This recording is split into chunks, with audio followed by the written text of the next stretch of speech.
Dans le dernier quart d'heure de Smart Bourse, on s'intéresse aux obligations à haut rendement, obligations high yield en bon anglais. Et on est avec un spécialiste pour nous en parler, Olivier de Percevaux. Bonsoir. Bonsoir. Vous êtes spécialiste obligataire pour le groupe Corum. Corum qu'on connaît pour l'épargne immobilière, les SCPI. Et il y a quand même cette poche obligataire et ce qui est plutôt pas mal. Tout à fait. Écoutez, en réalité, la poche obligataire, c'est un peu les racines, on va dire, du groupe Corum, puisque cette division s'est créée avant la division SCPI, mais c'est vrai que nos camarades des SCPI ont pris beaucoup de lumière. Ouais. Voilà, tout à fait, très bien travaillé.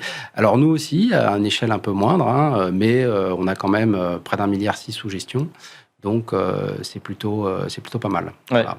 Alors, quand on parle obligations, c'est vrai qu'il faut faire les différentes classes d'actifs, les obligations d'État dont on parle beaucoup en ce moment, et puis le crédit, les obligations d'entreprise. Et dans ces entreprises, nos obligations d'entreprise, il y a des différences, là aussi. Tout le monde n'est pas logé à la même enseigne. Expliquez-nous. Exactement. Alors, il y a deux grandes catégories, c'est vrai. Il y a ce qu'on appelle la catégorie investment grade, qui sont les obligations de meilleure qualité. Pour dire les choses simplement, c'est les obligations type CAC 40. C'est vraiment le top des entreprises. Et puis, il y a les obligations à haut rendement. Là, ce serait plutôt schématiquement un peu SBF 120. Donc, des entreprises quand même de taille significative. Je pense que si on regarde le marché du haut rendement, 100% des entreprises ont un chiffre d'affaires supérieur à 500 millions d'euros. D'accord. C'est quand même pas mal. Donc, c'est pas des petites boîtes. Non, voilà. Si on regarde, par exemple, pour les sociétés françaises qui appartiennent à ce marché, il y a Renault, Loxam, Kiloutou, Picard, Fnac, Rexel, SPI. Enfin, vous voyez, donc c'est quand même des choses CMA, CGM. Ouais. Donc, on parle quand des même... grands noms de l'économie française qu'on voit pas demain... dans le Pas forcément, voilà. C'est en effet pas l'objectif, et c'est d'ailleurs un de nos grands thèmes, c'est d'essayer de faire comprendre aux investisseurs que c'est un marché dont les risques réels sont sensiblement inférieurs aux risques perçus. Ouais. Alors ça veut dire que par rapport donc au premium, le CAC 40, vous disiez, qui sera investment grade, donc là, les meilleures notes, on va devoir, ces émetteurs vont devoir payer un petit peu plus cher, ont une prime de risque plus élevée malgré des beaux noms et une bonne capitalisation. Alors, c'est en effet, et si on regarde les choses, par exemple, à l'heure actuelle, en catégorie investment grade, les entreprises vont se financer aux alentours de 3%. Alors que donc, en catégorie yield, on va être plutôt aux alentours de 5%. Donc, il y a quand même un écart de rendement qui est toujours assez significatif. Ce que vous allez regarder en tant qu'investisseur pour ces obligations, c'est le risque de défaut, c'est le fait de ne pas pouvoir récupérer son argent, de ne pas être remboursé. C'est votre préoccupation numéro 1. Exactement. Alors, ce qui est intéressant là-dessus aussi, c'est que évidemment, pour faire ça, on va, faire ce que fait tout le monde, c'est-à-dire on va regarder l'entreprise, donc la robustesse de son business model, le marché dans lequel elle évolue, est-ce qu'il est en croissance ou pas en croissance, où elle se situe dans ce marché. On va aussi bien regarder sa structure financière, ses marges, sa capacité de génération de cash, comme on pourrait l'attendre, mais on va aussi beaucoup regarder les problématiques de gouvernance. Parce que ce qui est particulier dans ce marché, c'est qu'en dehors des périodes de récession, en fait, l'histoire montre que l'essentiel des défauts viennent de failles, justement, dans la gouvernance des entreprises. Et pour les investisseurs français, quelques noms rappelleront ça: Casino, Orpea, Atos, SFR. 4 cas d'entreprises qui ont fait défaut, dont les bilans ont été restructurés. Elles n'ont pas disparu. Ça aussi, c'est un élément qui est intéressant. Quand on parle de défauts dans le monde des entreprises, quand on atteint cette taille-là, elles ne disparaissent pas. C'est tout simplement qu'on va restructurer leur bilan et que les créanciers vont perdre de l'argent, mais pas 100% en général. Ils acceptent une réduction exactement, sur la dette. Exactement. Voilà. Ils perdent de l'argent au passage. Exactement. Donc c'est vraiment le mal absolu pour un investisseur. Tout à fait. Il faut piloter très finement ce risque et vous dites donc risque de gouvernance en priorité. Voilà, risque de gouvernance en priorité en dehors des périodes de récession. Sinon, l'autre élément très important, c'est en effet d'avoir un portefeuille qui est adapté aux conditions macroéconomiques.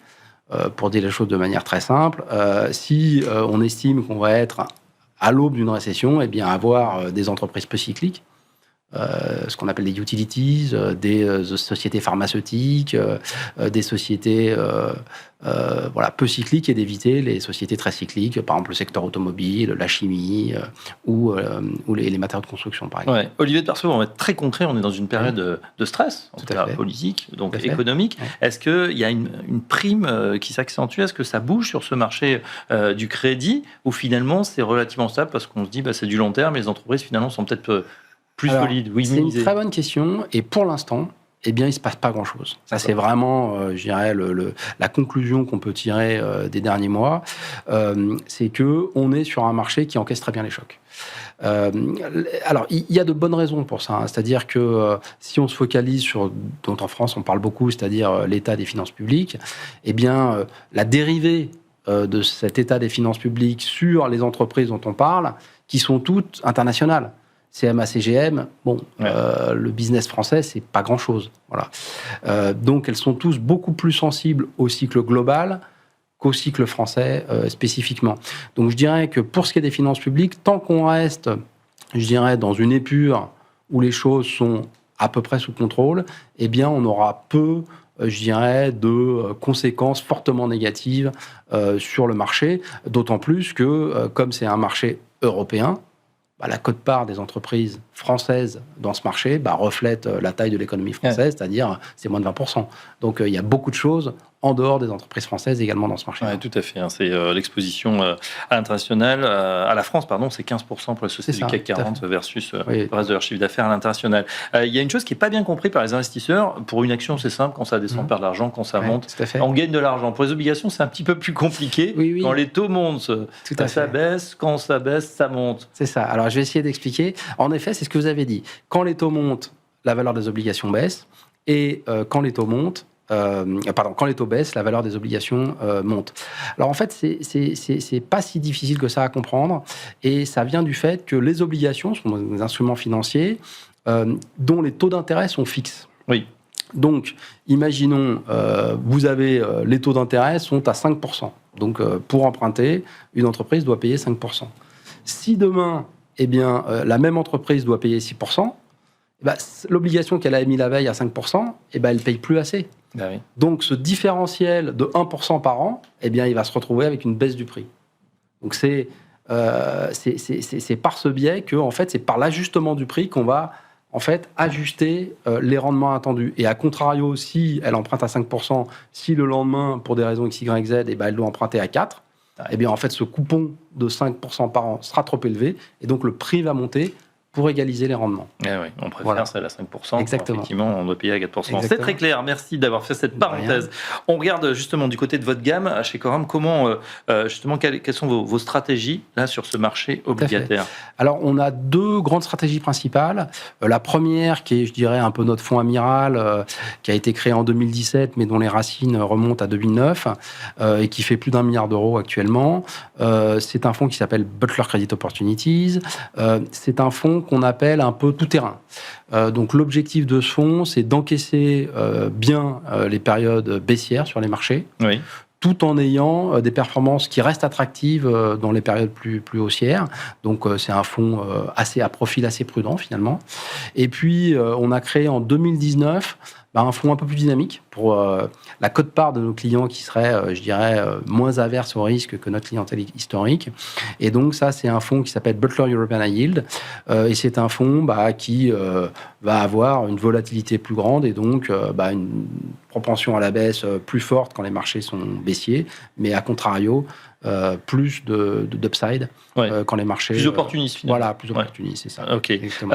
Comment on accède à ces placements? Parce que c'est vrai que actions, compte titres, PEA, je pense que c'est clair dans l'esprit des gens. Les obligations, c'est plus confus, on ne sait pas trop comment on en fait. Alors, il y a des fonds, mais dans quoi on les loge, finalement? Alors, c'est une très bonne question, et je dirais qu'il y a une réponse, c'est en assurance vie. C'est vraiment dans l'assurance vie, parce que la fiscalité de l'assurance vie fait vraiment la différence quand on est sur le marché des obligations, où par rapport aux actions, les perspectives de gains sont quand même plus faibles. Ouais. Donc, si vous avez un espoir de gain qui est de 5% et que vous avez une fiscalité de 45%, tout de suite, c'est moins intéressant. Et donc, l'assurance vie, en vous protégeant pas mal, va vous permettre de tirer le mieux de ces obligations. Donc en général, c'est vraiment par ce biais qu'on les trouve. Et nous, en l'occurrence, il s'avère qu'en plus, on a une société d'assurance vie qui s'appelle Quorum Life, dans lequel sont logés tous ces fonds. On peut faire Quorum Life, du PER, on peut faire des contrats de capitalisation. Il y en a pour tous les goûts et tous les profils. Exactement. Pour la suite, là, on se reconcentre sur l'actualité. Comment vous voyez ces obligations à haut rendement là, dans cette fin d'année 2025 ? Est-ce que les perspectives sont plutôt bonnes là, pour votre fonds European High Yield notamment ? Tout à fait. Alors écoutez, ce qu'on peut dire déjà, c'est regarder ce qui s'est passé. Ça, c'est facile, on peut le commenter. Et là aussi, le constat, c'est alors qu'on a vécu quand même,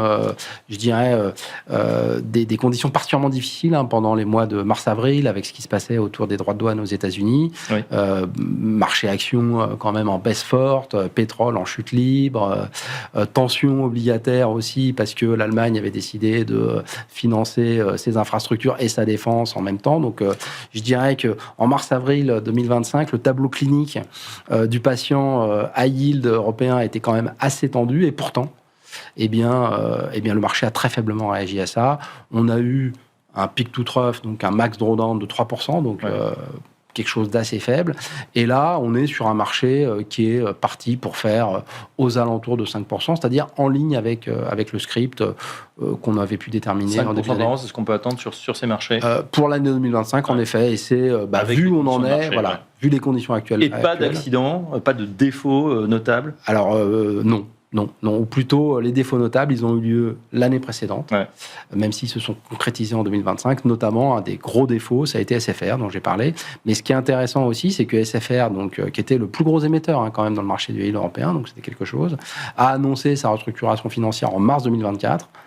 Mais notamment pour la plupart des titres SFR qui étaient dans le marché, eh bien en fait, cette restructuration financière ne s'est traduite que par une perte marginale, puisque ce qu'on appelle la recovery value, c'est-à-dire ce qui reste une fois qu'on a fait l'abandon de créance, eh bien, était quasiment de 90%. Donc il y a eu finalement peu de pertes pour les investisseurs dans le cas de SFR. Voilà, donc cap sur ces obligations au rendement high yield via, pourquoi pas, des fonds qui sont plutôt très correctement gérés. Merci beaucoup. Olivier de Percevaux. Je rappelle que vous êtes spécialiste obligataire pour le groupe Quorum. À bientôt sur Smart Bourse.